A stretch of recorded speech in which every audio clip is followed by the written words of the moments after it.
Hi, we're back, as we tend to be this time of day. Oh, I've actually killed it and run it over. Oh no, there's nothing. Something? What? Say what? Oh, damn it. Okay. What's wrong? Well, no, the headphone that I ran over isn't doing, which makes sense. Fine, you go into the mechanism of your. It's fine. I always have a spare. Not that it's important, guys. But I have my own headphones. I always have at least one spare. That's new. Hmm. Hi, Stuart. Welcome back. Hi, welcome back. I'm glad to be back. Thank you for having me. You're welcome. So tell us about your cure to cancer, which I hear is going fantastic. Just love everybody as you would want to be treated yourself. The golden rule, essentially. Everyone on Earth has to do it, and that would cure all cancer everywhere. Okay, and now we've done that. Let's watch Trelane. Oh yeah, Leave Trelane. the best for second. You know. That was a good answer. Actually. I like that. That was good. Okay, Which means it'll never happen, so it's fine. But yeah, welcome back, guys. Don't know if you watched our video from earlier today, but at least I assume we released the video earlier yeah, yeah, today. yeah. Sorry, I was on my headphones. Perfect. Go check it out if you haven't watched it. It's Boo. kind of our thoughts summed up in one video. Um, With some and we want detailed to talk about it. graphics, which I'm sure Yes. we'll bring up today as we obviously have them accessible. Yeah, Gotta fix. this is a thing that might change everything. Sure. Yeah. Hit the like button too. 21 of you here, which is awesome. Hit the like button, guys. Yes. And super chat in any thoughts, comments, questions, theories you have about Trelane. Is he Q? Is he not? We want to hear them, and we do read them all on the live. So if you And can super chat in, please do. for this one in particular, this is a for I would like to think everyone in the chat, TOS has been a major part of their Trek history. I'm sure many people in the chat have been since the start. So this is quite a major thing on top of being an interesting, Voyager connection, etc. So I really want to know what you guys think on this because we've had the brief discussions in the other lives, which has been great. But this is the dedicated time. See if we can come up with the answer. Right, the answer, Stuart. The answer. Yeah. I'm gonna start showing. Yes. Yes. And of course, we will explore both sides of this argument. And it's fine, whatever your head canon is, what you believe to be true, that's fine. That's your head canon. I know that the showrunner has officially announced that it was a Q, and he's labeled as Q on IMDb. So if that's what you want to believe, that's cool. But yeah, I think it's worth talking about at least because I'm personally not convinced he's a Q for multiple reasons, and it'd be fun to talk about it. So make sure you're subscribed to the channel and hit that like button for sure. Also, make sure you click notification bell icon so you don't miss any content from us, like our edited breakdowns or our lives like this, where we discuss this kind of stuff with you guys. We want you guys to be here and be part of the conversation, so please speak up. If you can super chat in to support the channel and also get your comment read, we will definitely appreciate that, and I'm sure you will as well, so it works out for everyone. If you have any questions or anything for us as well, super chat them in. We do address each super chat comment. So if you want your comment to be heard, super chat is a great way to do so. You can also support the channel by clicking the join button down there on YouTube. There's also the option of heading over to Patreon/Trekyards, where you can support us on a monthly basis as well. It all helps us out immensely, and again, we do appreciate all of it. So anything you guys can do. There are also links down below in the description to the Teespring and the TeePublic store, where you can get yourself some cool Trekyards merch as well as other stuff. And just clicking the link and checking that stuff out helps us out. So anything you can do to support the channel is appreciated. So consider clicking the link and doing some shopping, see what kind of shirts you were interested in, or mugs or whatever. Um, should be a lot of good stuff there. So check it out. Uh, but yeah, hopefully this will be a good conversation. Hopefully nobody gets too bent out of shape. Because not everybody's opinions are going to agree on this one. This is quite an interesting topic to discuss, and they left it they left it quite nebulous and open-ended, even though some people say it's a clincher for multiple reasons. It's not. They could have done something that said it was that would solidify it in dialogue, and they did not do that on purpose, I think. So definitely worth a discussion. I am And back, baby. hopefully, oh my God. Yeah, and hopefully we can have a good discussion and kind of get everybody's thoughts out there and come with a general consensus. Although I think this is going to split people quite a bit as far as their head canon, and that's fine. Ah, Yeah, exactly. because it's a funnier one. Because they knew what they were doing, and you know Yeah, what? and like I respect them all for knowing what they're doing. yeah, and like I said, they could have definitely clinched it in dialogue so as to be canon. All I got to mention is mention the continuum or something, and they could have clinched it, and they didn't. They deliberately left it vague so that people like us could have conversations like this. It's like a unification for the Otoy. There's a guy called Crusher in the credits, but he's in a weird uniform, I should say. And it could be any what Crusher is it? Cannot be. Makes you wonder and discuss. And Yeah. that's part of the fun. But I'm going to start a poll just in case you had not. You had not. Great. Let's start with the first poll. This will be an instant. So jump in, guys. There's an instant reaction. There's a slightly different poll. Jump in with thoughts straight away. Okay, I'm going to read some super chats while you do that. Scott Rolden, $5. Trekyards is the best. We are, at least in our own minds, maybe. I don't know. Ray Ricks, £5. Good to see you, Ray. Glad you're back. To paraphrase the baby from Dinosaurs, not the Q, not the Q, not the mama. Yeah. Uh, TXR way, £10. Hi. With all the changes to the timeline, Trelane and the Gorn showing up before established in TOS, is Strange New Worlds the prime timeline? By the way, I always enjoyed Q, but think he is a different species. Well, there you go. Yeah, it was just a cameo voice appearance by our resident omnipotent being to be um this other powerful alien. So yeah, I think that's what I think too. Uh so is Strange New Worlds the prime timeline? I've said no since the beginning. A couple of Uh, times. yeah, Here, there, everywhere. the disco verse thing. So that's my thoughts. But Which of anyway, course makes Lodex Discoverse because they go back in time or forward in time. yeah, but that portal could also put them through to another dimension as well. It's fine. Except when they see them Una in the correct uniform and Strange of Enterprise on the Lodex ship in the poster. Yeah, it's fine.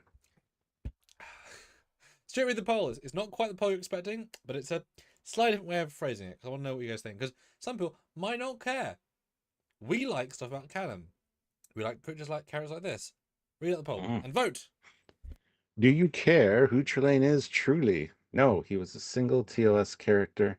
Nah, he is just fun. Yes, he's a classic character. Or yes, Trelane is now a Q. Confirmed. Yeah, very definitive. Because everyone has their own personal preferences. We like the ship-based episodes, so things like 13 Web stand out to us more. Even if you recall into our review of season, let's say 3, where Kirk was in the Enterprise with people around it because it was fake Enterprise, and some of the chats was boring and dull, and we were like, it's really interesting and sci-fi, and you get to see the sets. That was, for us, that was cool. So I could see some people just not even thinking about Trelane because there's loads of one-offs. But for me, I've always been quite interested by him, both the performance, the actor, the vibe, and it's linked to future stuff. So if that's for me personally, I've always quite liked it. So that's just me, right? Mhm. And I haven't actually touched upon this. What's your mental history of the Trelane character when you were young? How you thought, because obviously you watching Trek since around TNG started, etc. etc. Like, what was been your personal lifetime experience with the Trelane character? Just thought he was a cool, interesting character. Never once considered he was a Q until like many, many years after TNG had been on the air, and there was a book. I think it was Q and Trelane sitting on the cover playing chess or something. And then that theory came up, and I just thought it was ridiculous. It made sense to a certain extent, but not every powerful being has to be a Q. The universe is big enough for multiple different versions of entities like that. So, and we've seen a lot of them in Star Trek that aren't Q. So, yeah, I've always liked Trelane. I thought he was a fun character when I was younger because of his kind of quirkiness and the fact that he gets in trouble and throws a little bit of a tantrum.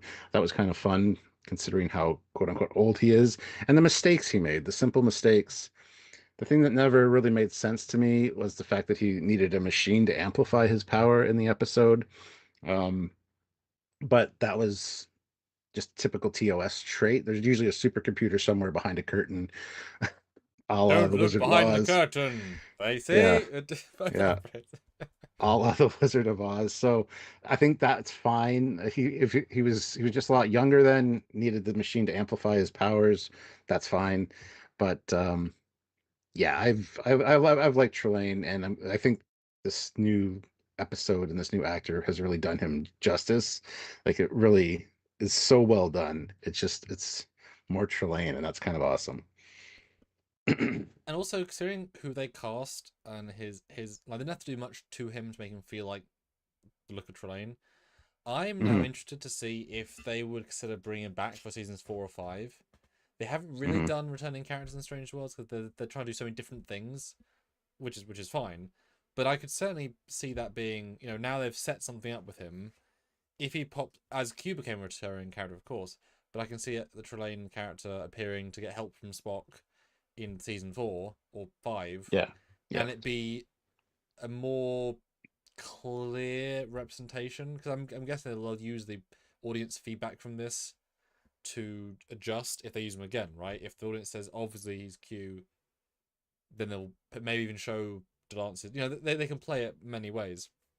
Hmm. But knowing how well they did him in this, I would be interested to see him again with a you know Marie, my other half Marie. She just watched the Q losing his powers episode, which is good for her watching TNG for the first time. And she said that was her Hmm. favorite Q episode by a substantial margin because he's damn annoying. But I love that one. He's so well like the character work is just exceptional.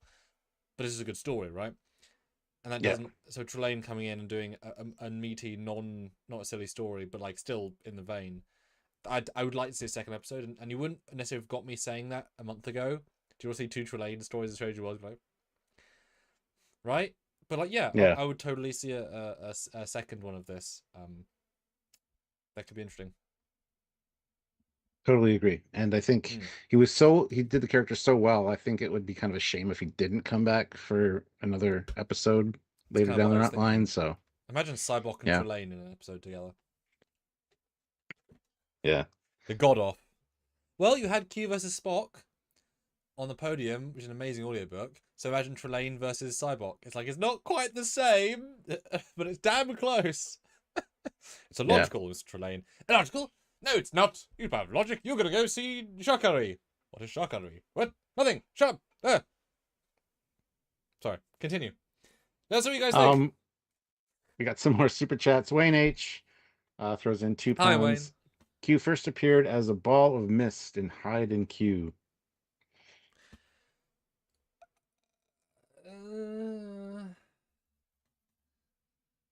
Let me go look. Wait, what? But it wasn't his first appearance. His first appearance was Exactly. so he First appearance was Encounter at Farpoint, and he just popped in. flashed in. Yeah. Yeah, he was also a Um. snake ball, as in Yeah. Yeah. Yeah. Let's go look because I remembered he's been a cloud before, but also he's been loads of things. Like that is not a default. That is just a thing he can do. Yeah. Which Yeah. episode again? Sorry. Hiding. Hyde and Q. Yeah.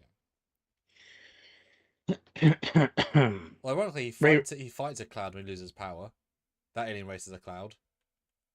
Ooh, maybe that's the, these guys, the rivals. I mean that. Oh, hello. Yeah. So his first appearance in Hide and Q, he's the snake ball. So he's not a gas cloud; he's a snake ball with stars. Yes. which is actually an alien race. They say in the episode. Yes. A specific alien race that he was Yeah. mimicking. Probably the last one he was bugging. That's their captain. um, Ray Ricks, though, 5 pounds. Thanks, Ray. I look at this like Stargate Ascension. Q Yeah. has hinted that at one point the Q were mortal and human, had the capacity to evolve to be like them. The image, I imagine that a number of the races exist on some sort of higher plane. The Q, the Prophets, Trelane's race, and of course the Great Koala. Yeah, there's a lot of different powerful beings or entities, and I think that to say that they're all Q is silly. And they could have done that. Like I've said before, all they had to Really could do have. at the end of this episode was just have Trelane say, "I don't want to go back to the continuum" or whatever. Mention the continuum, and that kind of more clinches it. They didn't do that, and they easily could have. They wanted it to be vague. They wanted it to be, something that we speculate Well, on. So I mean, if you want to be, I mean, it's obviously back to the fan wank that I like, as in when it's done cleverly. But if they really wanted to go full, okay, tell me what you think, guys. Picture this in your mind's eye, Stuart. The same episode up until the end. So instead of Q, gas cloud, Trelane, dad, instead you hear a loud noise, Junior, and everyone turns, and at the back of that ceremonial hall, there's John Delancey in his Voyager uniform, which is the last one he would have worn for Q Junior, and he's slightly de-aged, but not that much, whatever. And he walks up all the way to the aisle in his full Voyager costume, looking exactly the same. And he turns to Pike and yeah, says, "That's different." Click, flash, and now he's in the Stranger Worlds uniform. That makes sense. He's a captain, and then he berates him as he did in Q. Then the scene progresses as it was, but he's physically in the scene. Because that yeah, would have made sense in every other Q way, right? That would have been exactly what he would have done. And it would have been wonderful, and it would have been lovely to see Voyager and Strange. Oh god, I'm doing it myself. Ha! Just realized. Like that connection. And even if you want to be very bratty about it, as you see here, you could have had, if you want to be very technical, you could have had this. Well, first of all, do you like that as a scene? Would that have been better? yeah. Well, maybe if they wanted to clinch it as he's a Q, yes. Um, yeah. I kind of like just hearing his voice, though. Yeah. Well, one's the Trelane approach, one's the whatever. But then you can Yeah, imagine if you want to be very, very fun with it, like properly fun with it, you do that scene, and then he turns to Trelane actor and says, "You need to go. You're in trouble. I'm telling you to Auntie Kathy to deal with it. Auntie Kathy." And then he flash, and then we go into one clip of remastered Voyager, where we cut to establish a shot of Voyager, and then it goes in, and it's the same scene from Voyager when young Q came in. Introduce my son, and it ends on the Voyager episode because it's literally he's in trouble, so he's going to Kathy. And then you know what I mean? They've literally tied it in perfectly.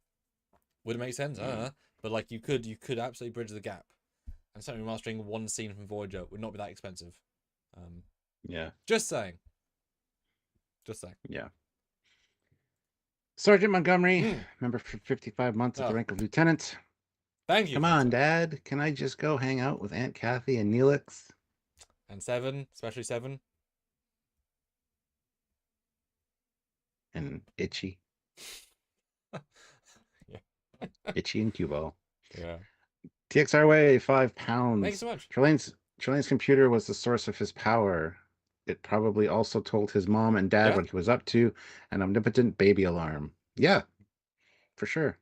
I like that. Yeah. All right, you can ask me now, Stuart? What is your history with Trelane? I guess. I don't know what you asked me. Yeah, thanks. Good summary. Yeah, I think it's one of my favorite TOS characters because he's so damn distinct. I never conceived him as being a Q because all of the structure of his episode is not Q-like because they hadn't invented Qs yet, so it can't be like you're not backdating the logic because it wasn't filmed that way. It doesn't act like a Q, like the strict way of a Q. Because remember, we have the Qs, right? We have Delancey, Lady Q, Suicide Q, Q who was in it for one scene to give his powers back. That was also imitating John Delancey, kind of like. But he's like his own unique kid Trelane thing. Yeah, and the episode is very clear about his uniqueness about his misunderstandings. It's not just like a small thing. It is the plot, right? These are integral elements. That's why he's dressed as he is. That's why he speaks like he is. That's why his rank is as he is. That's why those are all integral to that backstory. Yeah. It's not just a guy who's effing with the team because he likes effing with the team, which would be Delancey, right? So I've never thought they were the same. I've always liked the idea of so let's say it was 2005, like seeing something with these two actors on the screen together and make the fun mention of them both being different aliens. That I'd be fine with. I could see them coexisting in a scene and explaining they know each other absolutely fine with, but I've never thought they were the same race. And I never would have considered him to be young Q, because there's like nothing there for me in terms of that, and you should really play into that if you're doing that, because that's kind of important. So Yeah. solo character, works in its own right. Kind of odd in a sense that Gene could have backdated Trelane with Q had he wanted to, right? As in, they met Q how many times? What, once and a half a season? So at any point, especially the first time, as they did in the second episode of TNG during Naked, whatever, I think it was the second episode, they referenced the TOS Connie. So had they said, had Picard said in Farpoint, to I guess not Riker because he's not there yet, but whoever's on the bridge, Tasha, have we got any life forms similar to this in the history? Yes, sir, the Enterprise. His name was Trelane. Trelane? Ah, yes. Q, are you Trelane? The fact they don't even hang a lantern on the fact that they're similar, and Gene's the one who did both, well, right? He had several seasons to make that connection, so the fact they didn't is a clear indication that he wasn't thinking that way. But how many god races are in TOS? How many Organians and Metroids and... Yeah. If you start labeling how many very Metrons. powerful... Thank you. How many alien races have cool powers? It's a long list. This guy is powerful in his planet, right? You never see him go past that. Just because he can move, he can teleport people, does not mean that he can control matter in the same way without his enhancements, right? So it's the power set is not the same as Q, nor is it implied to be, which I like, right? He's a powerful being. That is a good concept. And powerful beings can feel like gods if you're... It's like Apollo, right? He had lots of powers. So did Charlie X, because he was raised by powerful beings. And bloody Great Barrier, right? That, the Great Barrier, Gary Mitchell can summon a grave from nowhere. That's quite Q-like, right? One season, 3 godlike beings. 4 many godlike beings. There's a lot of godlike beings in TOS. So ironic, because he's an atheist. So, well, I guess because there's not, because they're aliens. But yeah. So yeah, I mean, I don't like that the universe is so small that Trelane has to be a Q. I kind of hate that. Yeah, and to get Delancey back to be the voice, that was awesome. They didn't have to do that, and sure, you could make the argument that they did that because this is obviously Q's son. You could make that argument strongly, yes. But again, something would have been said on, if it's on film, it's on screen, it's canon, and they could have put a line of dialogue in there, and that would have just... They didn't do it, so I mean that says something, I think. Could have had Susie Plaxton come back to be the voice, but not many people would have recognized it. Like I said, get the well-known, most omnipotent, godlike being to do the cameo voice was just a nice nod. So, not necessarily implying that he is in fact the father, because Maury Povich did a paternity test and found out that he was not the father of Trelane. Don't know if you saw that episode, but that's on the record. By the way, we have 64 votes in our poll. By all means, go vote in the poll if you haven't already. 52 of you here, 26 likes. Let's get those likes up to 50, guys. All you gotta do is snap your finger and hit the thumbs up, and you can feel like a Q. Even Kess in Voyager, yeah, she had some powers. Yeah.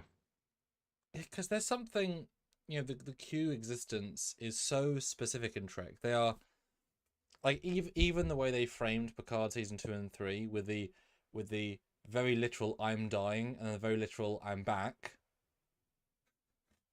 right? Yeah. And even though Q is non-linear, that also means that he could have been dying at the 8th billionth year of his life, quote unquote, Yes.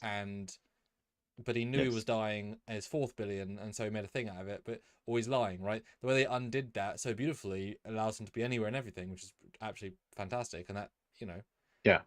whatever, right? There's no evidence he's dying, blah blah. Um, Well, Eric Martin makes a good point. The Q would never have talked to Kirk the way they did at the end of the TOS episode. In the Q, yep. uh, the grown-ups are arrogant and non-caring as the younger ones. Yeah. Um, yes, I like I like that. And you're right, because they do say they apologize to Kirk. They're like, "Oh, we're sorry. He shouldn't have messed with you. We'll deal with it." Whereas Q would just kind of come in and go, you know, he's not doing the right thing, but we're gonna get him out of here. And I don't know. Well, Yeah. not just that, but while the episode in TOS does not say their mum and dad, clearly Hmm. implied male voice, female voice, the ways like Hmm. right, Hmm. not said is how we're also using Q as not Q in this, as in the other whatever, but clearly implied from that it's meant to be, which would mean it'd have to be Q Delancey, Lady Q. Of course, neither sound like themselves because they weren't around yet, but if that is meant to be John Delancey's Q and doesn't sound like him, then by the exact same logic, this can sound like John Delancey's Q, but not be John Delancey's Q for this voiceover, right? Because unlike most characters, the voice would always be the same. He can't have been the voice, but also you also can't have the voice of the original actor be the dad here, which means he could have been a stand-in, a nice stand-in, right? So that logic applies to both. But I don't think the way Susie Plaxton speaks is how the lady spoke, nor John Delancey, because I guess they hadn't invented him yet. So the connective Yeah. tissue is not really there. And Black Lily shows up and says, "Late to the convo, but I'm guessing most people here have read or know about the book Q Squared." Yes, both read it and know about it, well aware of it, but it is beta canon. So it is what it is. Well, I've also read all of the Kirk Return novels, which are also all beta canon. Yes. They're exactly as legitimate canon, and that's a rather complicated, interesting story. None of that happened either. So I absolutely love the books, but none of them are real until they happen on screen. Um, that's sort of the point, right? Otherwise, there's a Yeah. lot of broken stuff. I mean, as I've said to you many times, actually, in fact, the first Discovery book. It was a big deal. I listened to it in the gym. I listened to like 6 hours, and I think it was David Mack. I think maybe, Yeah, I think so. and it was like, I mean, and Spock's in it, the Enterprise is in it, and you get to see Michael Burnham and Spock's for like their meeting, and it's a very contested relationship, and it's not very nice, and it's very specific. Entirely thrown away for Discovery Season 2 because they thought we're not going to do Spock, but then they thought, damn it, reviews are so bad, we'll do Spock and whatever. All that was thrown away within 6 months of it being released because it wasn't canon, right? And now that book can't make sense because you see the Enterprise, all these things are in it, but it can't make sense. So that book is also non-canon. You can't take it for anything except fun.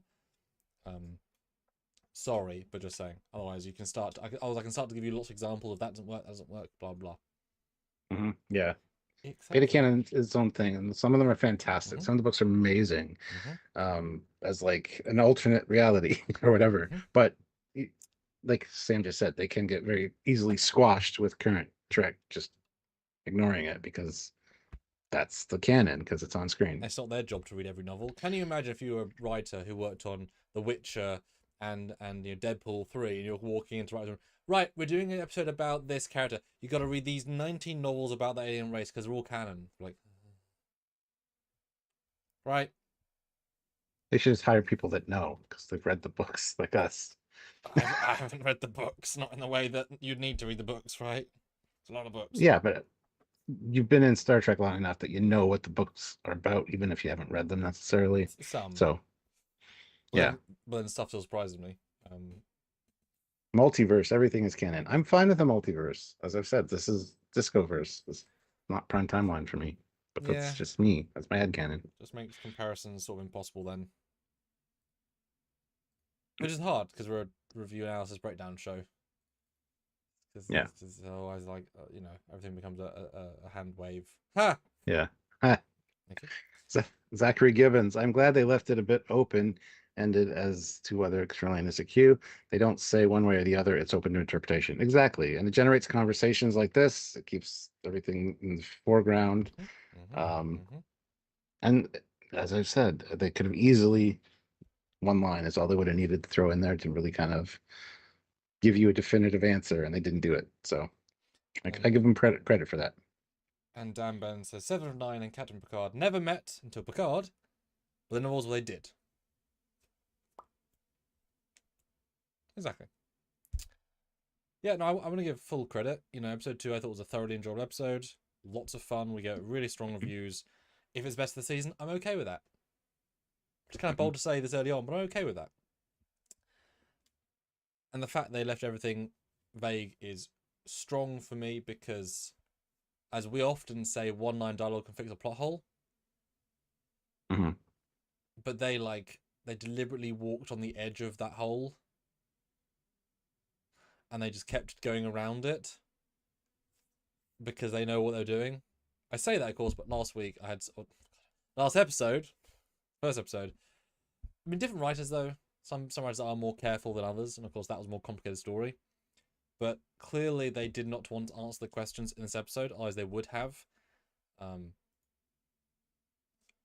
Right? Intention is important, and hard to compare, but of course in Lower Decks, the snap does create a flash.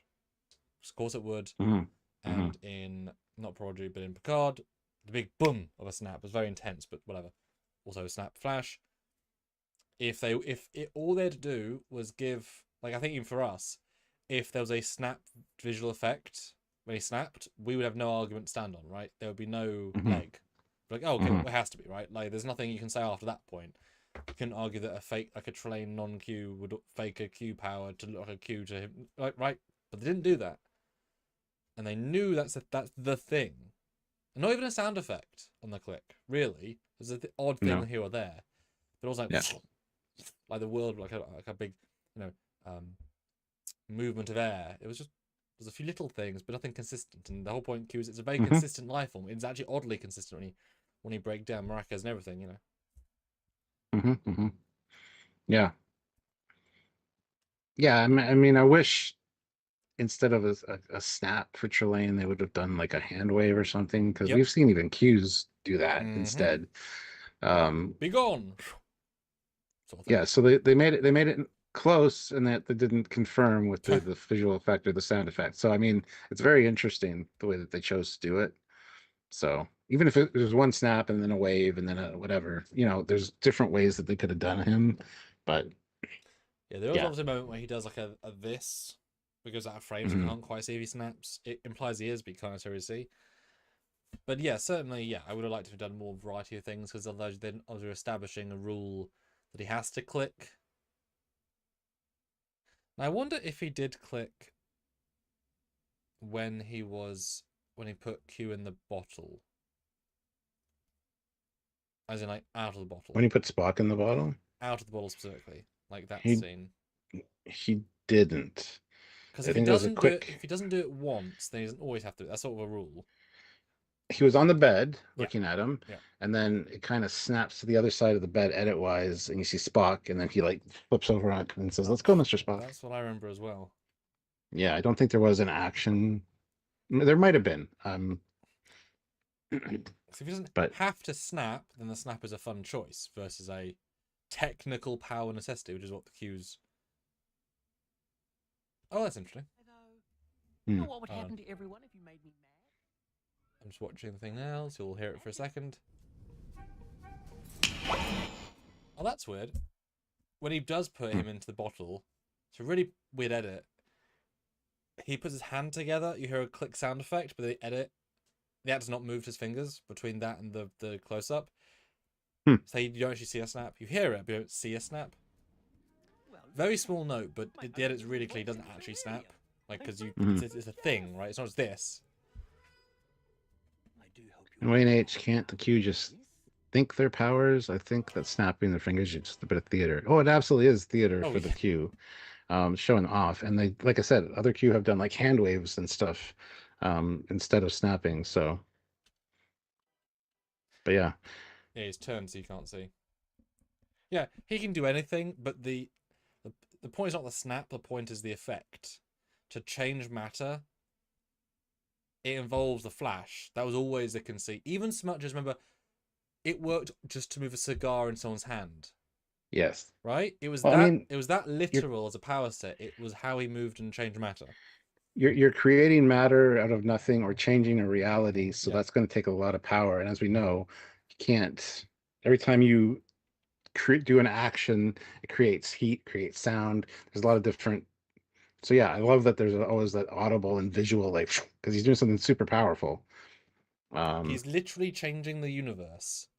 Yeah. Right? So snap is a moot point. It's his expression. It's his way of triggering it. There's always the energy. There's always that sense. Mm. And let me watch Voyager as well. Let me go back to the Q Kid episode. See, Yeah. I'm. It was like a. You did watch it recently. I watched parts of it. Yeah, I watched the important scenes because he doesn't use his powers for a good chunk of it. But I, like it's like one of those.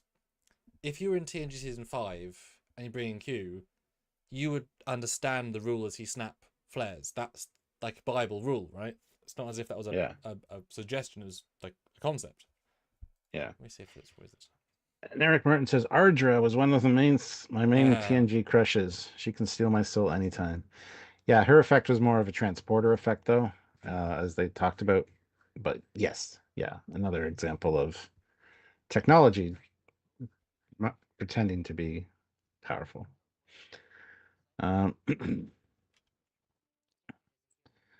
What if the wide range of advanced alien life forms like Q and they categorize based on the alphabet? Could there be like R, D, V, etc.? Possibly, they could do it like the planets, class M, class H. Sure. But they are called the Q Continuum. They call themselves the Q Continuum and the Q. So Also, in this Voyager episode, Q winks his way out with a flare. So, not limited to a snap, but we never thought they were. Yeah, it's definitely a theatrical flair for sure. Plus, it just helps the CG team knowing how to trigger things, right? There's that. Yep. Yeah, it's just like it clearly he's Trelane. Awesome, good stuff, right? But if you're trying to watch it, because especially if you argue Q are non-linear, which they are, doesn't mean they don't have a start and an end of their personal memory experience. I had a mud argument with someone in the chat today. Like, just because you're non-linear doesn't mean you have the memories of your entire life when you're born.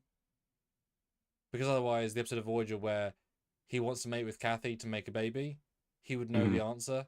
There's Lady Q, and she would know the answer. And it's not like, you never get the sense Q knows everything. Like, actually knows everything. Like, if he's not the one controlling the game, he doesn't know everything. Otherwise, every game he'd do who'd know the answer. It's not predestined, right? So, he's non-linear in that he can pop up anywhere, anytime. But he does have a brain state that has a start and end because he has experiences, right? So if you find Q, that's why character growth happens. Otherwise, you can't have Farpoint Q and Q Junior Qs because he's not a father in the first episode. Like the different their growth, right? So if he is meant to be, if you are trying to argue in the fandom saying he is Q Junior, and they're trying to say that, then you have to have some elements of that characterization in his performance. Because he is the same person with the memories and life experiences. And I don't see any of that, the personality in the two. Not a darn thing. The thing that bothers me is that everybody's assuming that Trelane is also Itchy, or no, Q Ball, sorry, from Voyager. That's what I'm talking about. Which is silly. People could have more than one kid if they choose to. True, although he was a miracle child, like the firstborn Q in a millennium. Yeah, but I'm more willing to believe that Trelane's a Q than that Trelane is the same character from Voyager. You know what I mean? Like, I just hate that it's obviously Q's sick kid, so that bothers me a little bit. But it is what it is. I mean, people people, I've seen comments from everybody like obviously confirmed as a Q or Mm-hmm. clearly not a Q. It's obviously Q Junior. Like there's Mm-hmm. so many different ways that people are taking this, Mm-hmm. and it's funny. Mm-hmm. It's funny to me because Yeah, I love because how people just see what they want to see. well, because it's like one of those graphs where if x equals y, if the cloud is Q and he's calling him son, he is Q Junior. Yeah. And he's a Q by definition. A equals B. If he's Trelane and not a Q, then that's a cloud who's his dad from TOS. Cool. If he's a Q, that's not Delancey's Q, then he's a. There's this tree of logic, and you can depends on if you really if you always want him to be a Q Trelane, if you always then there's 100% evidence, right? There's enough elements in here to be. Mhm. But the fact, the very pure fact, that the episode's credits does not say and starring John Delancey as Q. And that's like a thing that they do. That's like a big deal, right? And in fact, I'm going to go look at Picard and see how they credited John Delancey. Because that is a super big choice, right? Yeah. And BJ asks, can the Q travel between Prime, Kelvin, and Discoverse? Possibly. We don't know. I would assume so. Yes.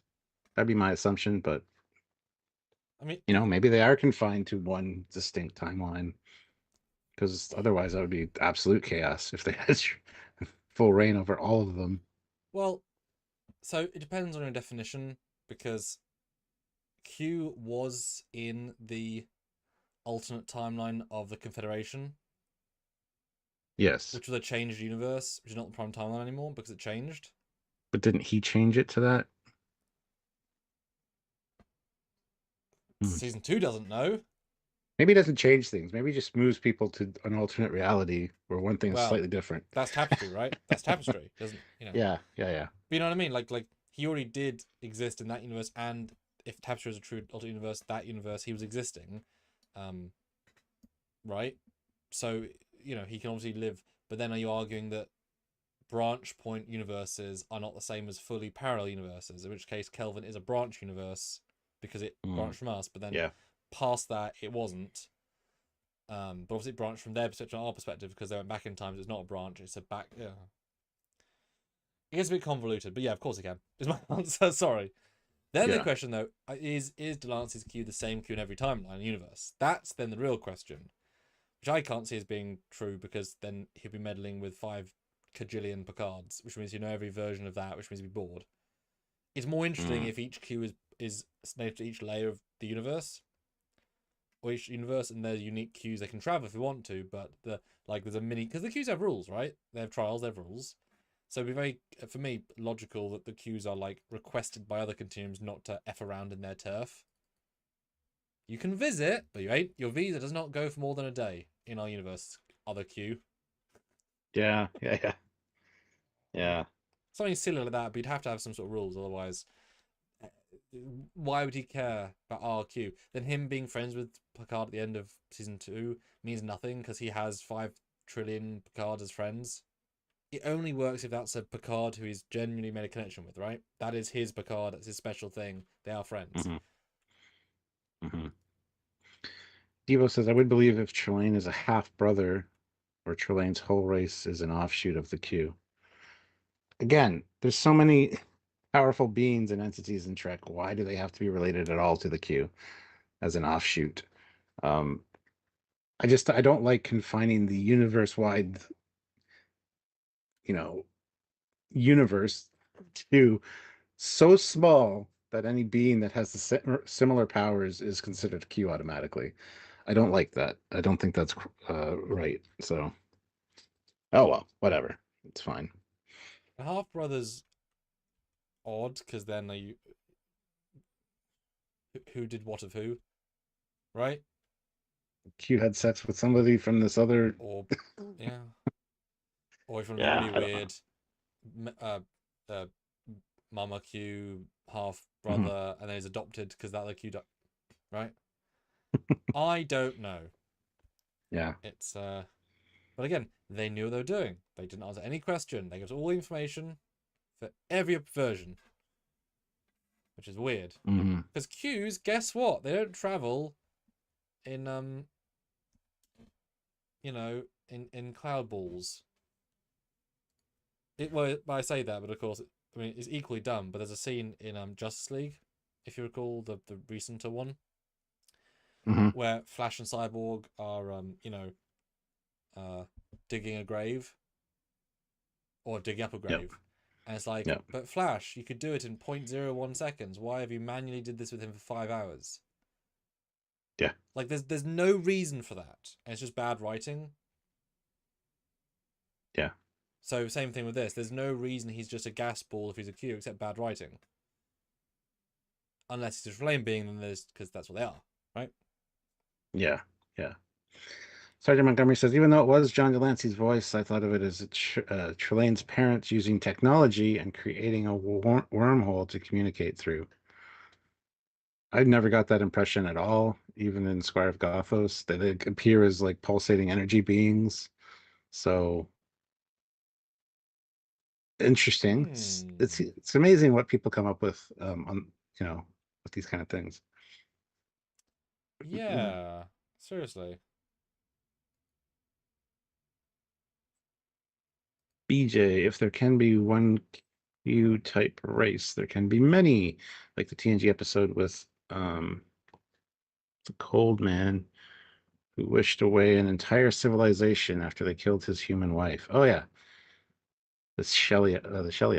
No, not the Shellyak. The Hussock made them all disappear. Kevin in his little house. Well, let's end this poll with 84 votes, because then we'll ask the direct other question, because this is a way of slanting it, and you guys had interesting results, I think. So the question was, do you actually care who Trelane is truly?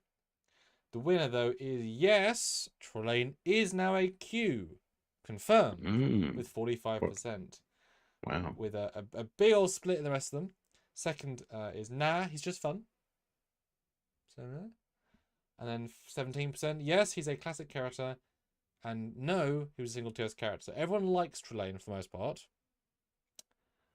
But now let's ask the other poll question, because so people carries a Q like being probably.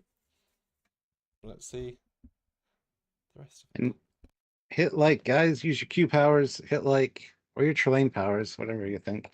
Hit like and get those numbers up. We got 37 likes. Let's get up to 50.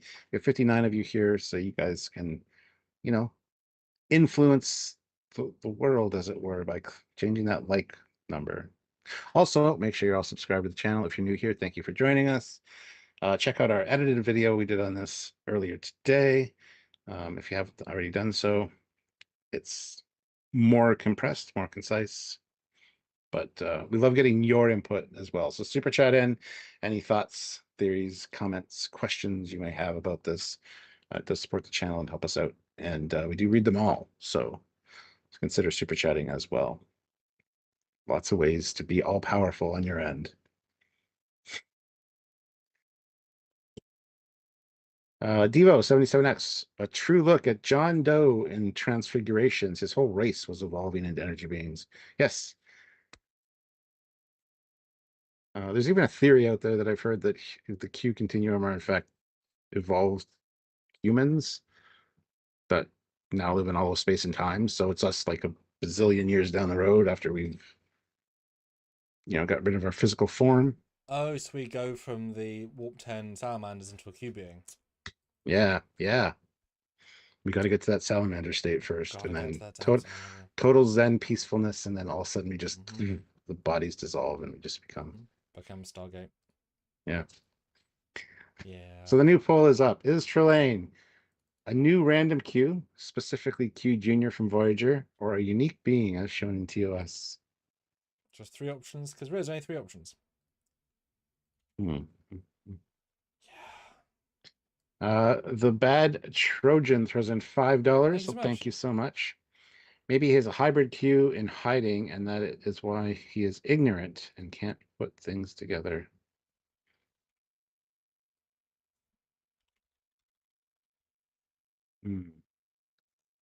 The problem is, though, is that they had no Q in TOS, so there's no Q logic or canon in TOS because there wasn't any. So anything you're doing is retroactively going back, but it was not there because it was not there, right? Like, Yeah. it wasn't there. So a Q hybrid is just a bit dull to me. Anyway, doesn't really add too much. And like put into hiding. Yeah, and Karam, aren't there a few of those omnipotent beings? Yeah, like I said earlier in the live, there's been a lot of them, especially in TOS, all powerful beings that can change anything that they want, and they're not Q. Right? So, Because what is the most that Trelane does in TOS? What are like the limits of his powers that we see? well, he's not smart enough to realize that he's looking at the past through a telescope. Um, he's got a very confined space of breathable air on the planet, He does he need if I breathable recall air? correctly. No, the crew does. So he can't. Yeah, he can't just make Um, the world habitable. He can yeah, only, yeah, that's the limit. yeah, nothing has substance. The food doesn't have flavor. The fire doesn't have heat. Um, everything's just based on what he sees on Earth. So nothing has any substance to it. But as a kid would imagine, like what you see is what it is. There's nothing else to it. Well, it's like it's his imagination. Yeah. You don't need to know how the steak tastes to be able to play, or how the tea tastes to play tea with a friend, right? That's really that's a really interesting point. Yeah, I mean that's such a limit to his powers, because he has limit to his powers. A Q is just he just makes the universe. Everything has weight. Everything has thing. You know. He changed Data into a human. He made Riker a Q. You know, it turned back death, etc. He can go back in time, forward in time. He can create. You know, he remember Q's the one that. But he's also okay.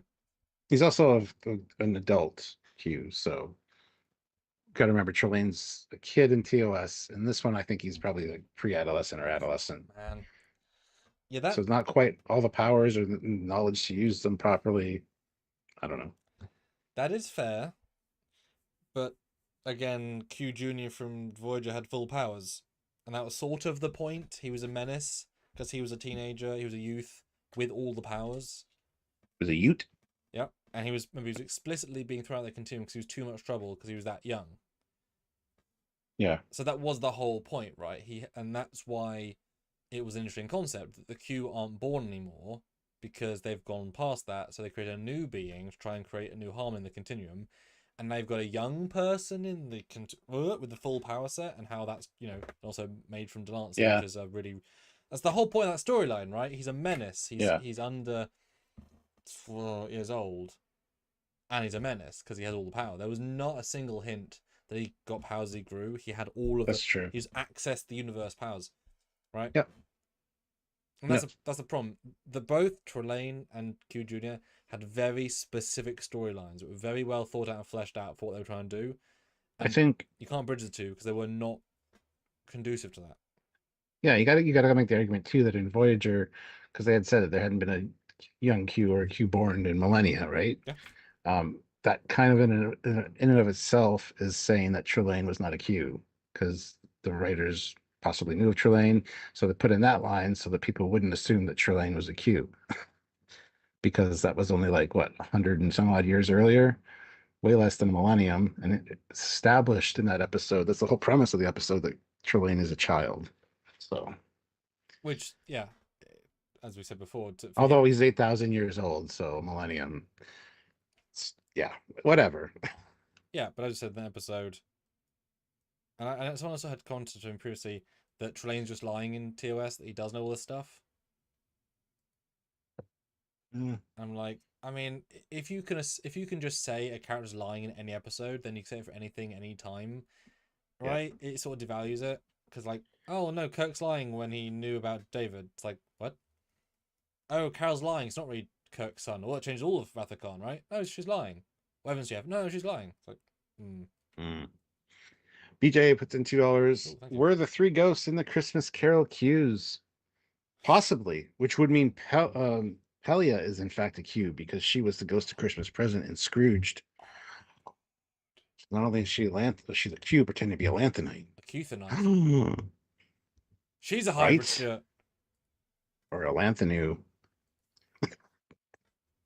It's not bad. Um, Yeah, because as we said, one of the jokes of that Q episode with boy Q is that, you know, Kathy met him as a baby, as a basically newborn, as linear as a non-linear linear can get, and he held the baby, and like a season later, but not that long, but some long, he says, "Good to see you again." He's like, "What? You were a baby last week?" "Yeah, but I remember you." So at his very earliest memories, like very earliest, he knew about Janeway as a person, sentient person. But then Trelane didn't know anything. Now you could always add mind wipes and stuff, but they just devalues what they were going for, because clearly it's not like, you know, it's it works as Trelane, doesn't work as Junior Q. Yeah.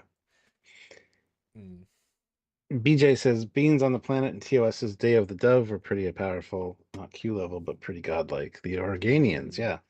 I would be more inclined to believe that the Organians were in fact the Q Continuum. Just saying they were Organians personally, but yeah, yes, there's a lot of them in TOS, as we said.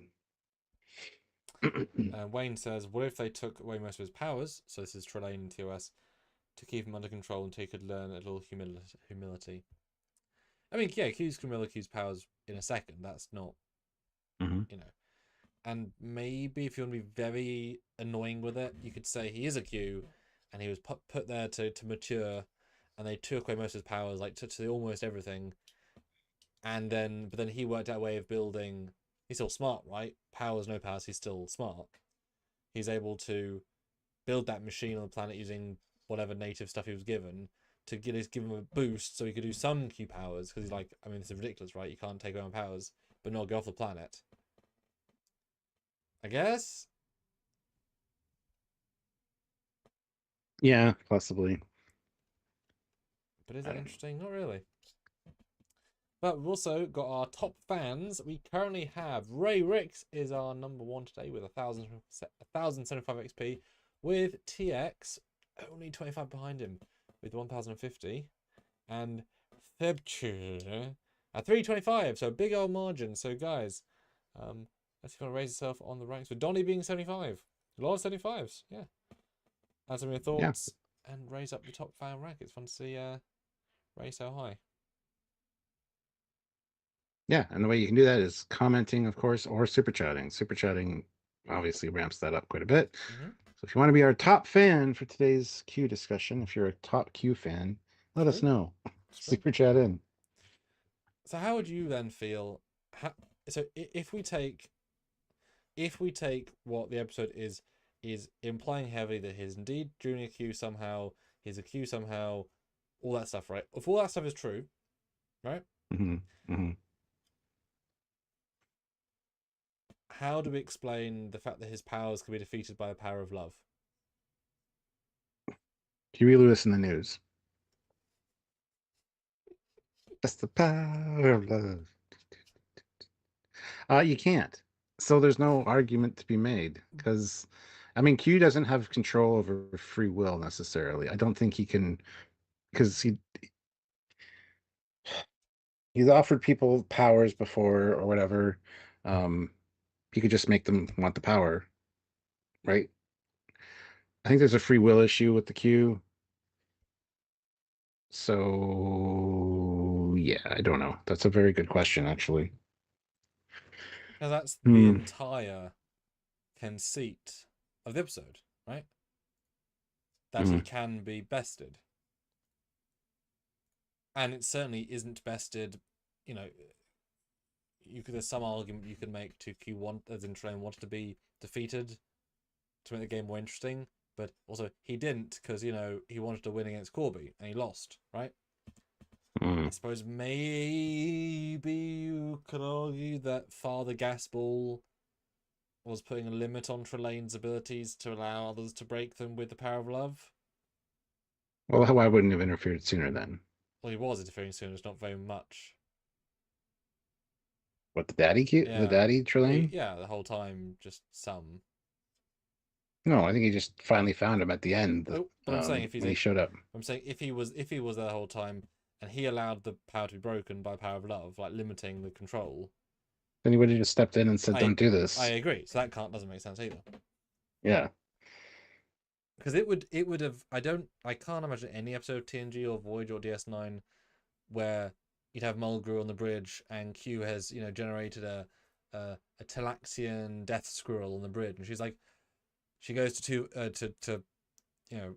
Paris, kisses him, so I love you, Paris, and it just disappears. Right? That's not nor does Q really control people in that way either. He changes people, doesn't just control with mind control. Yeah. Right? So again, power's been broken is entirely out of the Q logic. Yes. Darth Maul makes a good point. The daughter of the Q who left the Continuum made Riker love her. Yeah, but would that have lasted? Would Riker have been able to be madly in love with her forever? I don't know. Yes, but it would have broken his soul. And that's not really an answer, but the fact that it's fake would have made it not quite as pure. But since love is a chemical reaction, you can force that, and at some point they'll be true to the brain. Suppose. Yeah, I have no doubt the Qs can change free will. I mean, the fact that they can create sentient beings, is corrupting their will to exist, right? And then killing them. The fact that he created. I'm thinking of the mariachi band, right? If they're now sentient creatures, he's killing them. And if he's not killing them and he's removing them, that's against their free will, blah, blah, blah. So I think free will is entirely destroyable by whatever. It's not fun, right? Because remember, the Q is above most things, right? The Q don't actually interfere with most things. It's F it, I'm playing, but that's not most Q. Because whenever we see it, it's there doing stuff they shouldn't be doing, conventionally. And then Delancey is there to actually try Picard the first time. So that's the rare thing. And then he's paying Q back. Each time Q appears, there's for a very distinct reason. It's not just, you know what I mean? Yeah. There's a reason to interfere beyond just the I'm interfering. Never was a hangout one.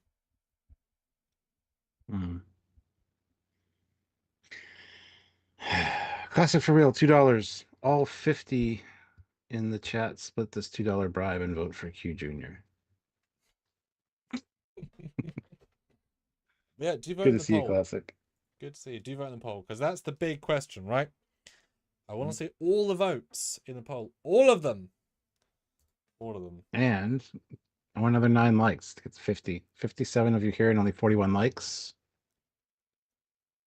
What's going on, guys? Dude, it's 50. Yeah, literally we should be able to get that many right now. Definitionally, right? Karim says even the prophets are above it. Yeah, the prophets are kind of their own thing. Yeah, because how do the prophets compare? Because, they exist within the wormhole, like the dimensional space between, right? So yeah, they're not free to exist. We've never seen a prophet outside. Well, when they possess people. Well, the Par-Wraiths did, and one did to fight one once. Yeah. But didn't no, Kira went to a orb and connected via that, didn't she? Yes. Yeah, so they've got doorways in, but they can't just exist outside of. They can't just appear randomly. They never have. No. You've got to interact with them via their doorways, essentially, like mini ones. So that's a very strong limit for all powerful being. And also, can they shift matter, change matter? I don't think so. Right? They're just an energy within their realm. They can for sure. Yeah, for sure. But we've never seen them, make things appear as far as I can recall, which is interesting. That they're just alien life inside a wormhole that are just a power being that don't really want to get involved, but also want to look after their babies who they may or may not help to exist. I don't know. Yeah. What about the extra dimensional aliens and Enterprise from the Temporal War? Yeah, those are just that extra dimensional aliens. I don't think they're all powerful. The Temporal War. Weren't they the ones that created the Expanse, the whatever it was? Oh, yeah. Yeah. But they built things. They didn't. I didn't get the sense that they were all powerful like a Q that could just create it, Well, yeah, they would. It's the same thing as if you took, anybody now and went to the 1500s, you'd look like magic. So you could make fire with a lighter, right? They were from the Yeah. far future. They are beings that were from the future that live in different space, and therefore they're not quite fully matter. Yeah, I don't think they have powers. They're just a race that want to dominate. Yeah.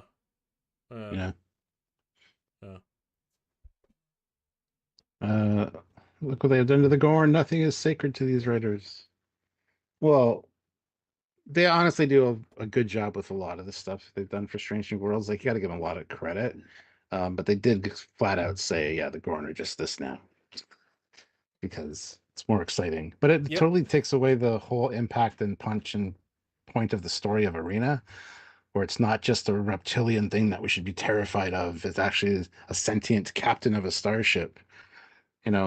It's the whole meaning of Arena just got flushed down the toilet with these new Gorn that are just animalistic for the sake of it, And not just that, but it's been, especially in the first episode of the two-parter, Hegemony Part 1, it was genuinely not nice. I was upsetting there, but not quite upsetting, but not nice, that in the ready room, when they're offering to go down to the planet and they have these new weapons, and Benga and Sam just say want to kill them. Flat out, I'm there to kill them. Yeah. Yeah. That's a problem by itself, right? Yeah, and the point of Arena is to look past that and have mercy on them because you understand they're a lot like you, and you made the mistake by encroaching on their space without realizing it. Yeah, and it Yeah. Yeah, I mean, it's tricky because the episode works better if you think Kirk doesn't know they're spacefaring. Because then it's like I'm attacking a primitive creature, but it's like just because it's in a loincloth style, it's like, yeah, but he has a spaceship. You brought him here because You were following a spaceship, dude. Yeah. Yeah, so they're sentient. They have fully everything that you have to get to warp. Because is he told that he's the Gorn captain, or is that just told after he disappears? Because the bridge crew obviously told, but is he told? That's a good question. Because if you didn't, I think when the Gorn does finally speak to Kirk, he just says, "This is your opponent," or something. I can't remember. I'd have to go back and rewatch it. because I'm fine with him thinking this was like a beast on the ship or a warrior. Then if we're not warp capable, the line is different. If you're the captain of a warp capable ship, you're obviously very intelligent. You have to be. So therefore, Kirk's surprise is not quite as warranted. So I feel like it was framed around he thought it was a beast, and it was a surprise that he was sentient and the captain and not there to attack. And yeah, I felt that was part of the point. Obviously devalued by Stranger Worlds because they knew they were sentient from the get-go, but also more brutal. Although it would be interesting to remaster Arena, like rotoscope out the Gorn and put in this new Gorn and have that fight. I mean, to be fair, you could hire Sam Witwer and go to the exact same location. Sure, yeah. And they use that same uniform, and you could get the Gorn mannequin that's in just a storage unit right now, wherever, and you could refill those scenes with all the new stuff, with the face of CG Kirk. I would love to see that, in fairness, and see how different, because the fact is, while the CG new Gorn can run and climb, the animatronic can't, obviously. So it's just as incapable of doing things. Yeah. But that would be charming. Yeah, that'd be kind of fun. Actually, just refill that scene. Jules, I know you're watching. Jules, I know you're watching. Otoy, pay for it. Make it happen. Do it. Do it. 4 more likes to get to 50, guys. We have 60 of you here. That's awesome. Make sure you subscribe to do the things. Check out our video that released earlier today about this very topic. And please comment on it and like it and share it around. We'd appreciate that. And we have 66 votes in the poll right now. This is the big discussion point. So do put in. But since I've got the graphics up, I want to sort of re-congratulate the costuming team Mhm. But I'm pretty sure Burns Bernadette, the leader said team. Pretty Mhm. sure. Yeah, Bernadette. Well done, because it. This is. There are a lot of caveats with this character in that he's not the same day, and if he can change matter, he wouldn't have the same costume, right? Already, it shouldn't Mhm. be the same. It's illogical; it will be the same. But the fact that it feels like both a visual update, but also a faithful personal preference of the alien is to have green trousers. It's his style, man. Exactly. So in terms of that, in that regard, this feels like a very well done piece. That I'm assuming, from what I recall, the train jacket was a found item. It was just something that they just had. Oh, wow. But that's why sometimes props just reappear in other shows, because they're not building a lot of stuff from scratch. Like, where's the 16th century coat? What's the whiz when we can find? But usually, they were borrowing from other productions or movies because it was on. Yeah. Got to save money, right? Yeah. So. And maybe But yeah, they added some embroidery, but like I think it's just a found coat. yeah. If you watch our video from earlier, if you notice the medals on What Trelane, medals? and What? we have a nice close up of them, and they match Yeah. perfectly. The colors, the striping, the metal itself. It's nice touch. They're obviously saying it's Trelane. A lot of people are saying this isn't Trelane as well. This is just another of his species. I mean, in So fairness, if it was Trelane's brother, I would be fine with that. And the because that would actually be almost more interesting in a sense. It was Trelane's brother, and the last scene, exactly as it was, and before the scene ends, it's like, your brother Trelane is also such a naughty boy. Nothing like him, yes, Dad. You are, yes. son, you are. And then takes him away. It's like, oh, okay. Okay. That would be cool, But right? that's the fun thing. There was not even a name drop at all of Trelane in this episode. Because they can't really, otherwise anybody would hear. And that's one thing I appreciate the second time, as we said on Monday. They never see his face or his costume. He's always an Yeah. Andorian to everybody for the entire episode after the first change. So no one knows his vibe, his style, his look, his voice, any of it. So that helps you deal with them not knowing who Trelane is. But also, he doesn't look the same, right? Anyway, like, Yeah. actually the same. But yeah, great coat, great look. Honestly, now looking at these two, the under waistcoat is too plain.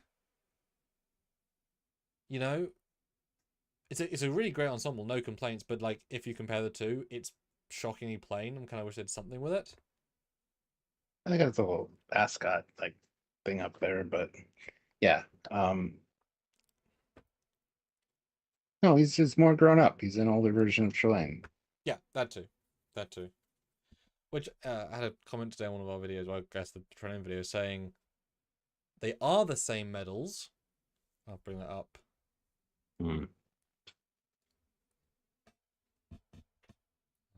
There it is. Yeah. So the logic they said was they are the same medals. Tell me if you know this, but the Trelane versions are the full-sized ceremonial medals, and the right-hand side are actually micro medals of the exact same medal designed for different purposes. So are Interesting. because it makes sense the Trelane ones are just again found medals. I've never looked into it too much. I assume they're just medals from World War I, World War II, or something. So if they found the same medals but the small version, is that a thing? That's what they were implying or telling me. Do you guys know? It's interesting. Yeah, it would make sense that they have smaller medals for different occasions. Yeah. Yeah. Because seriously, Hmm. who in the chat didn't even notice there was medals? I didn't. Yeah. Yeah. I mean, they're very small, they're very subtle. They kind of blend in with the patterning on his jacket. So it's really, once you know they're there, you're like, obviously they're there. But yeah, I overlooked them when I watched it the first time for sure.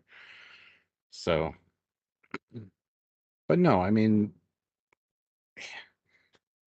that's just a nice touch. They didn't need to include it all. It's a different jacket. It's different, get up. It's very similar, but it's different. They didn't need to put the medals in. That was just chef's kiss.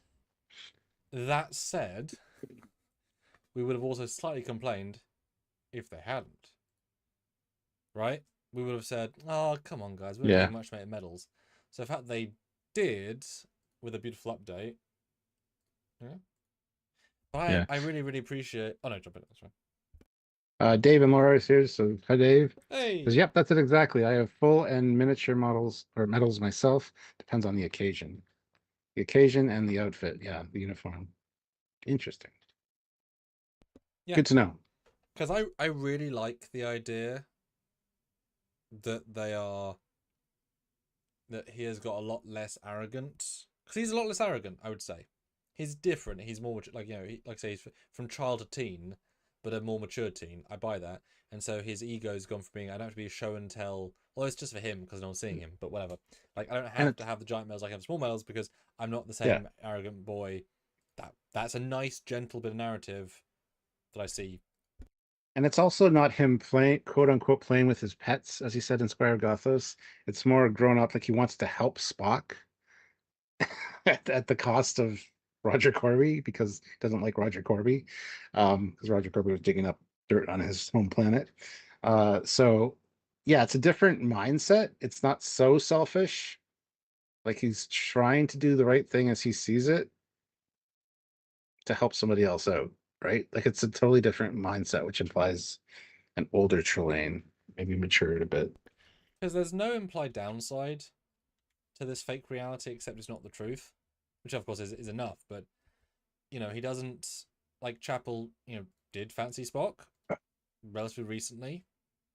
You know, all the cake stuff is genuine, and she's trying to be nice and make good cake. Like it's a nice wedding. Like everything's real and caring. He's actually gives kind of a nice speech at the altar as well. Like he's not, you know, it's not this grand weird. Like even if you watch the continuity of the episode, up until the point that Corby directly pushes back, right? When does Trelane ever mess with Corby to piss him off? Right? He doesn't make him lose his hair. He doesn't make him the ring bearer in a little tiny suit. He's the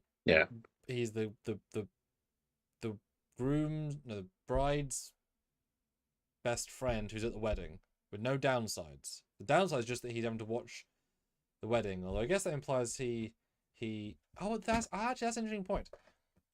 Trelane can't have known he was out of his influence, but if he was there to get annoying revenge on him for being too perfect, like he would have revenge left. continue. Yeah, he would have left him unbrainwashed. Yeah, to kind of torture him. Yeah, that's not how the scenes play out. He's like just saying no. He's not fighting back in a way that would imply that. So it's not, you know, it's like if you revenge against somebody and they never know it was you, then it's not the true revenge. They have to know for it to work, right? Like for ego wise, because you have to know that they lost against you is part of the revenge, right? So if Corby did not know, then all he's done is help Spock and change the world, but not Corby would never know. He's removed the ability for Corby to have a nice life in the future, but not actually hurt him in the present. And that's a notable distinction. Yes. Like he doesn't mess him up. Like that's actually kind of interesting. I hadn't thought of that going in. Yeah. Yeah. Huh. Yeah, because even if Corby did know, he didn't exactly say, you know, did you hear that, Mr. Corby? She's so beautiful in the dress, and you're never going to see her again. Dr. Corby. But like he'd rub it in more if he knew. Yeah. And he wasn't. Yeah. He was only reacting to the yeah, that's interesting. Phoebe Seymour says theory. What if this is a Q when he was this is a Q when he was younger? We assume it's Q, we know son. We don't assume that at all. But what if it is actually Q before he tormented Picard? The thought crossed my mind for half a second an hour ago. Mention that, but he just sounds an awful lot like his dad when he grows up then. No, I mean anything's possible.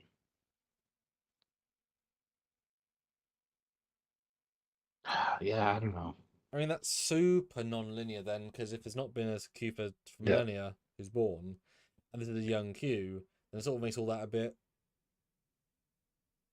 Well, it's non-linear regardless, because he's not the Trelane from TOS or an earlier version of him, because he doesn't know about starships and all that at that point. So the linearness is already screwed up.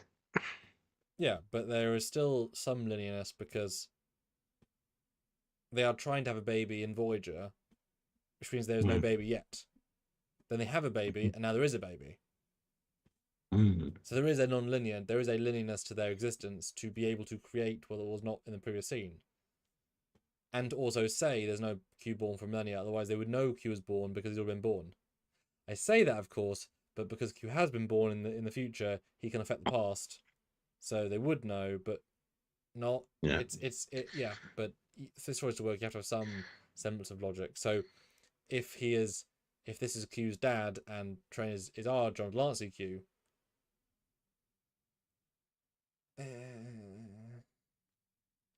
yeah, the bad Trojan may be an offshoot of the Q, and David Laura says so he changed how he engages his power. You guys need to go back and watch the beginning of the live stream. We've already covered all that stuff. But yeah.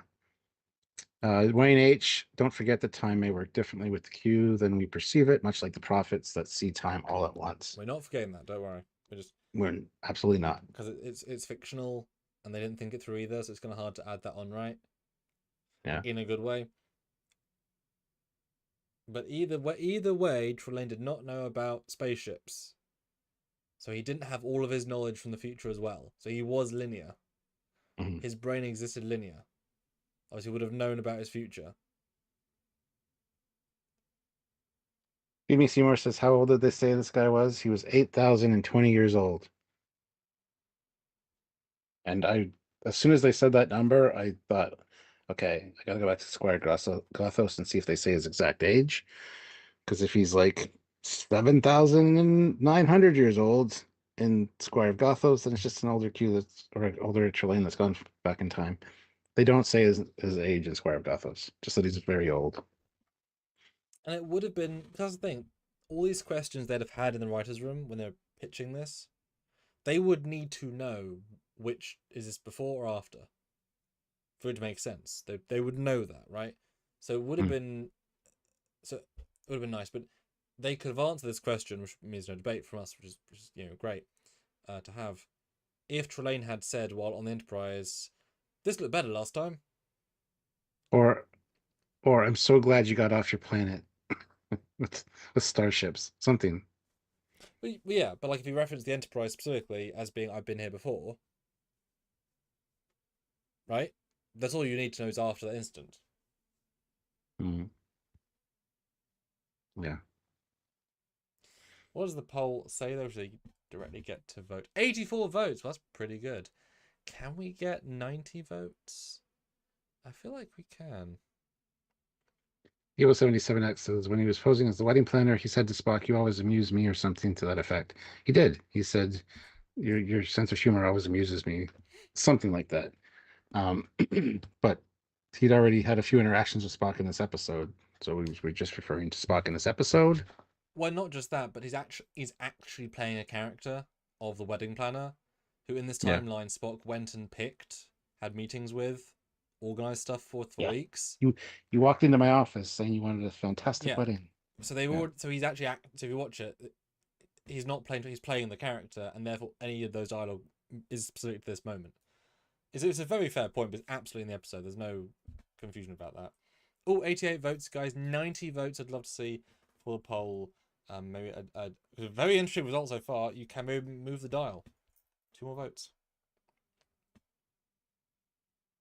Yes, indeed. And hit the like button. 65 of you here and 60 likes. We got up to 60, which is awesome. So any super chats, anything, theories you want to put out, we do read them all the super chats. So if there's something you want everybody to hear, let us know. This is part of the community discussion. Because as I said, I do appreciate this is not a script we can answer. The script did not give us the answers, right?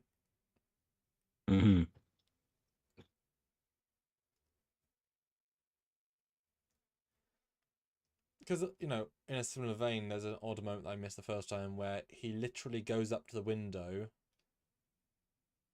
and looks through. Mhm.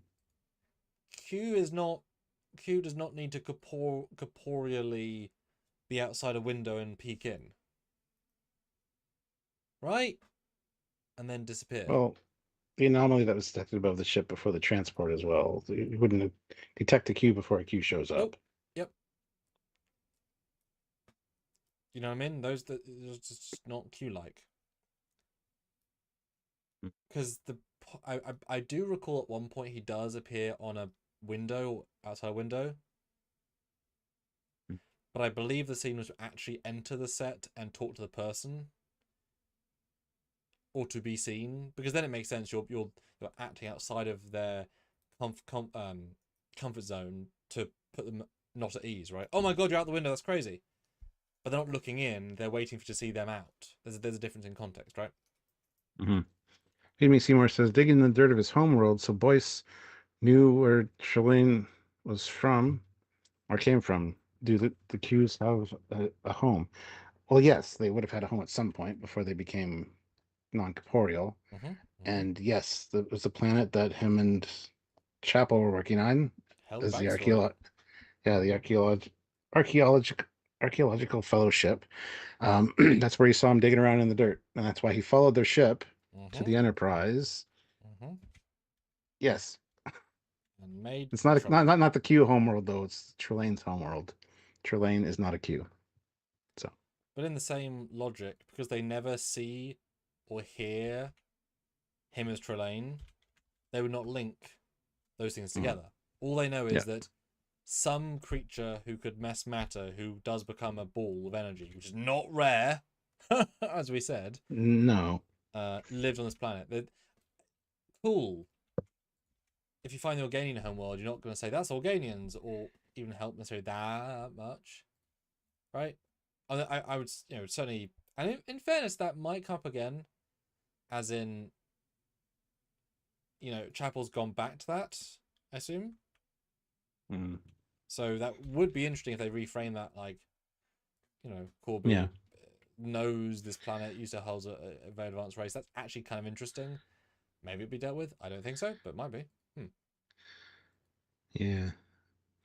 The Scottish Nightmare says, in the Continuum novel, the planet where the Guardian of Forever was is the Q homeworld.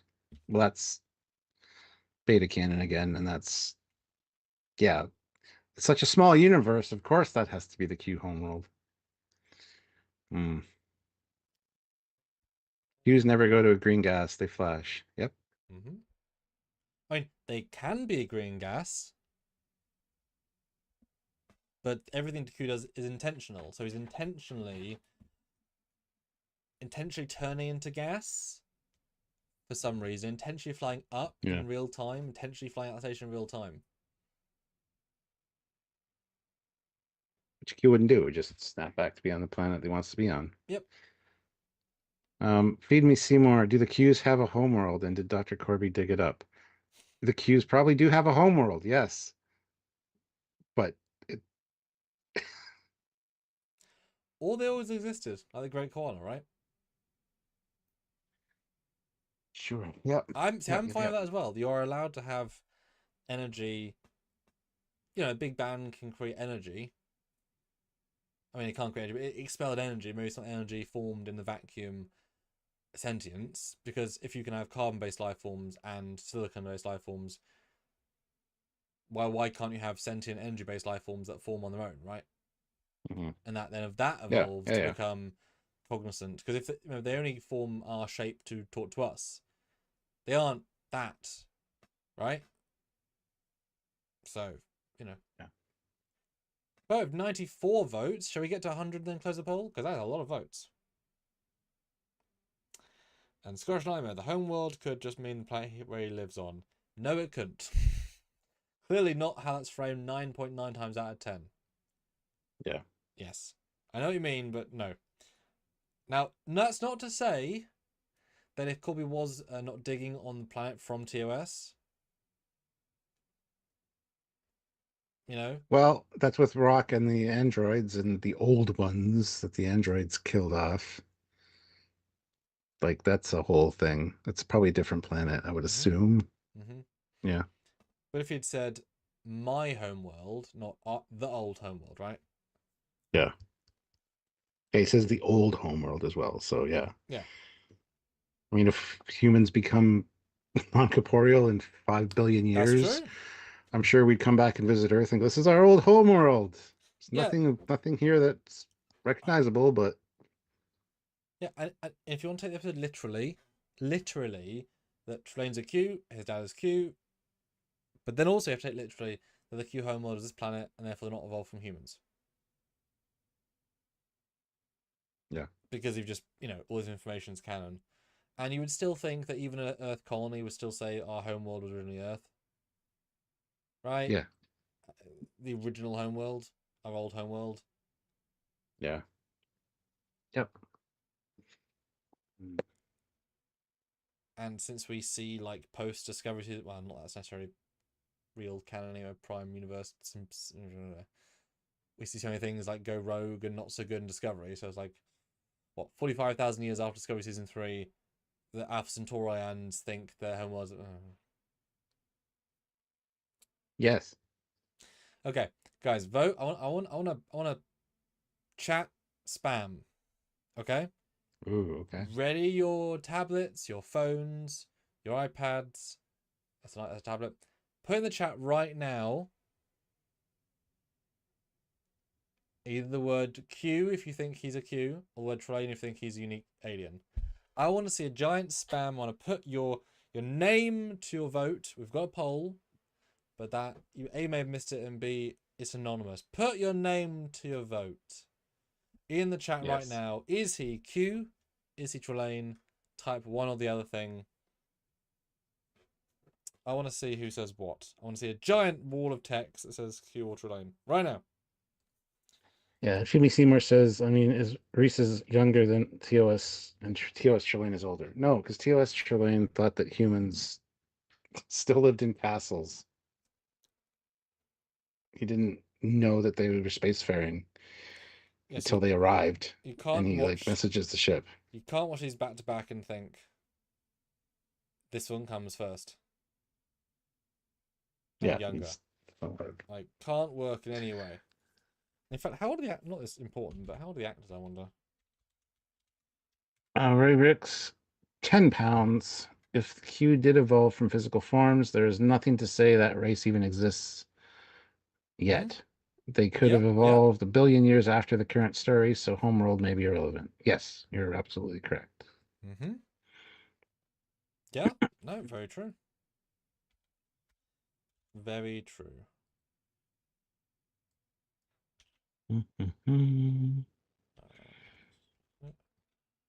So we got Michael Williams. Oh, sorry, go ahead.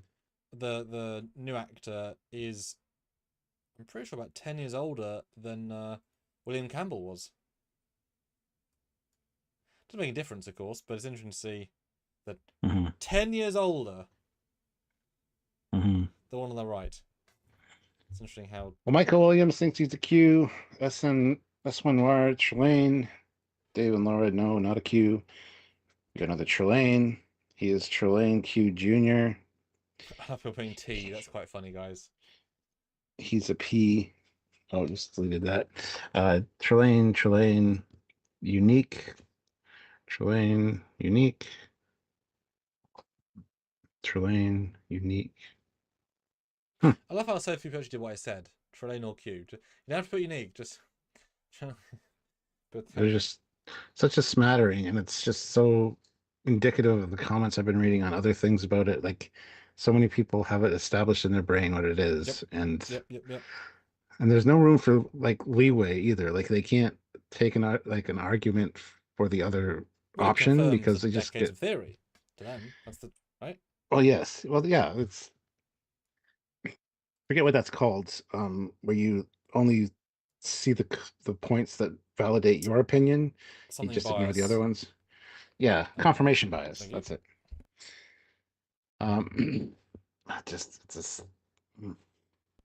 I'm willing to talk about all sides of it. If he could be a Q, cool. I don't believe he is, but give me more evidence that he is, Well, and I'll say he is. I mean, I'd love, because like I say, X equals Y. If he's Q, he's also Q's son. Because like these things, they give us enough information to give all the possible answers, right? But I'd love to see those that think he is that to go back and watch TOS, then Voyager, then this, right? And see, are they actually obviously the same three? Because Yeah. But then also we are holding the Strange Worlds to a standard of being like literal. Look at the Enterprise, right? Look at the Gorn. These are things that break logic and canon. So therefore, why not take this as one of those things? You know, we're sliding scale, right? Sliding scale. Wayne H says, I know it's just a cameo from John Delancey, but why would the writers pick him for the voice if they didn't want fans to speculate? Well, they do want fans to speculate, and the reason to pick him for the voice is out of respect. I mean, if you're going to pick an omnipotent being voice, who would you pick? John Delancey. I mean, he's Q, for Christ's sakes. So it's just a form of respect to the actor, and yeah. If they wanted it to be Q, they would have said, "This is Q's my dad," or whatever. So yeah. Yeah, well, the exact same logic to follow what you just said there. Unless it's a cameo from John Delancey, but why would they writers pick him for voice if they don't want fans to speculate? And I know it's just a visual effect, but why would they not have him flash Q with every snap if they want to be a Q? Clearly, he's not a Q then. The exact same, because that's the point. They did so many things to tell you all different answers. If it was that obvious, we'd all, yeah. And anyone adds to IMDb. It's non-checked. Normally, like casting agencies do it, or the actor themselves. Many times the actor's just like, "Oh, I was in this episode. I can put it in." That's how the Mirror character from season 1 Discovery was put in. He put himself on IMDb as a Mirror cast, not realizing it wasn't revealed yet. He put himself on, which then gave away those Mirror characters because he wanted to have his name on IMDb. I also saw on Temple Anomaly, my fan film, who apparently was a production assistant. Just add himself to IMDb. Yeah. Right? It's just something people add to. I've just stole my page. Ooh, Akiva Goldsman told the TV Insider. This is confirmation of that very smart piece of headcanon that we know have absorbed into canon gracefully. Yeah, I've not actually read that yet. I'm gonna have to. I want to read what he technically says. I don't give a shit what Akiva Goldsman said. If he really wanted it to be Q, they would have put something in the dialogue. Mention the continuum, something. Like, come on. I don't trust what any showrunners or anything say. Remember Alex Kurtzman? Oh, by the end of the season of Discovery, everything will look like TOS and be proper. Yep. Not a thing.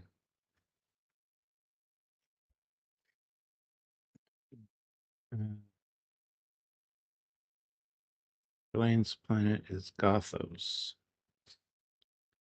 Trelane's planet in Gothos was man-made, though. It was a new discovery in that episode. What? Feed me, Seymour. What are you on about?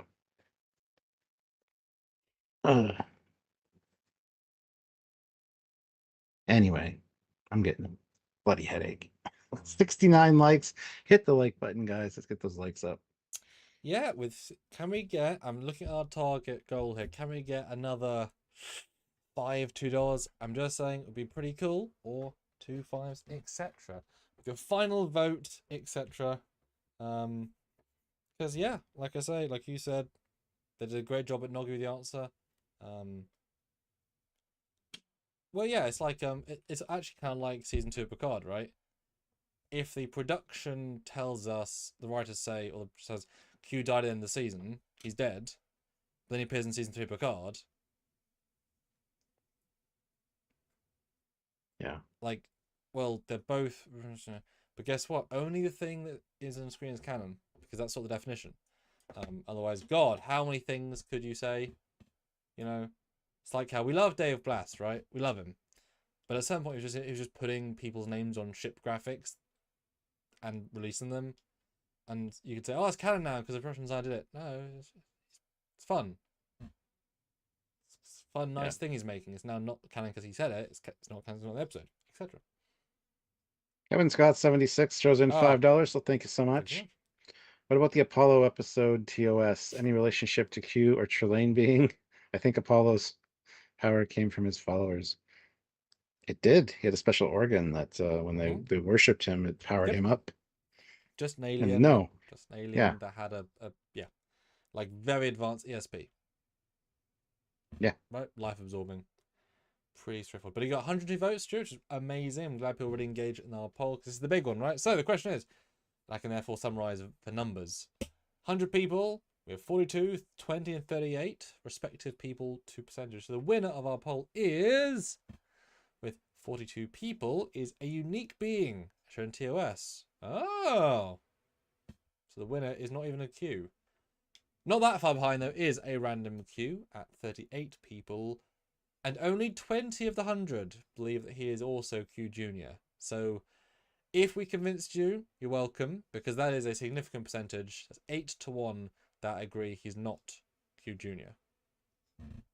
So I feel good about that, Stuart. I feel good about that. Dave and Laura, the power to move a planet pales in comparison to the power of the Force. Oh, and Yes. Dan has a really good point. There was a half Apollo human in season 5 Lower Decks as well. Yes. Yeah, not a god, just one of the crew. Yeah. She's that not a god, she's literally in Starfleet.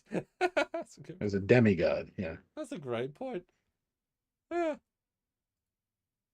That's funny. I like that. Either way, great episode, and I wouldn't even be that surprised if he came back this season. Right? I could see that being a fun, like... I can too. I would love that, actually. Then we might get more confirmation, one way or the other, what he is. Yeah. Like, almost like coming back and apologising to Picard. He owes him one. I could see...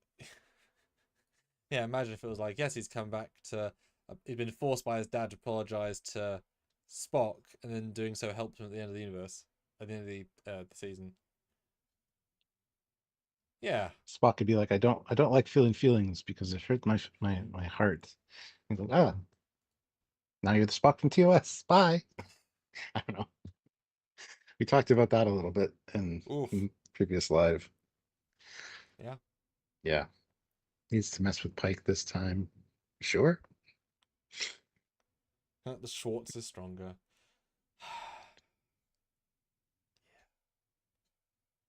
What are we doing tomorrow, Stuart? Because we have a video and a live. Before we're already back on Stranger World season 3. Quick week. Tomorrow we're talking about the Gorn. We'll have a live talking about the Gorn, their visual look, the end of their story, whatever. We're going to be talking about the Gorn, and we'll have an edited video earlier in the day as well. Not sure which one it will be because we have 2 Gorn videos. Which one are you going to release? Probably the canon one, not the look one, because the look is slightly more general. Yeah, do the canon one then. Yeah. We'll have a Gorn discussion tomorrow because, yeah, that's also a thing that exists. And a lot of comments have come out, as in from people commenting on our videos. Some strong opinions, some people saying we're wrong and we're dumb. Welcome to the internet. Hello. And yet some nice person here said we're very smart, so you know. Yes. Oh gosh, yeah, Marcus, yeah. Stuart will definitely review Spaceballs too. Yeah. I'm sure I will. Yeah. No, we should do. Yeah, we should have Drunkyards review Spaceballs 1 and 2. Yeah, we got to get through all the Star Trek movies first. Wow, you know what I mean. Then all the Star Wars movies. But that would be funny to do a full review of Spaceballs 1, because now I've seen it, but like a review. Yeah. That's pretty funny. Yeah. Good stuff. Well, check us out tomorrow for more things. Thanks for joining in and being part of the poll as well. Do all the things and do go watch the videos because, you know, more graphics and more fun in those as well. Yes, I'm looking forward to seeing you guys tomorrow. So until then, hopefully this doesn't cut me off today because everybody's messaging afterwards because I said, and he's what? Because apparently we got cut off early, which I don't understand. So here we go. Ready? He's Commander Cockings. And Who's a Q? And he's Cato Foley. He's one of the Trelane species. Sorry, Squire Foley. Squire Cognus. There you go. Retired. Anyway. Goodbye. Bye, guys. Goodbye. Should be on the stream now because I don't want to get cut off early again. Goodbye. Bye.